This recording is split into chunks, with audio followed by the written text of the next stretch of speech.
Satgram union যুবদলের সহসভাপতি, word সভাপতি। এখন আজকে আমাদের যে র্যালি, বিজয় র্যালি, এটা আমাদের 47তম বিজয় র্যালি।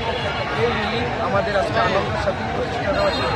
আমাদের এই সাতগ্রামে এই 2500-এ দীর্ঘ দুঃসময়ে আমাদের আজাদ ভাই অনেক শ্রম দিয়েছে, অনেক পরিশ্রম থেকে আন্দোলনে মাঠে ওই উপলক্ষে করে আমাদের আজকে 2500-এ আমরা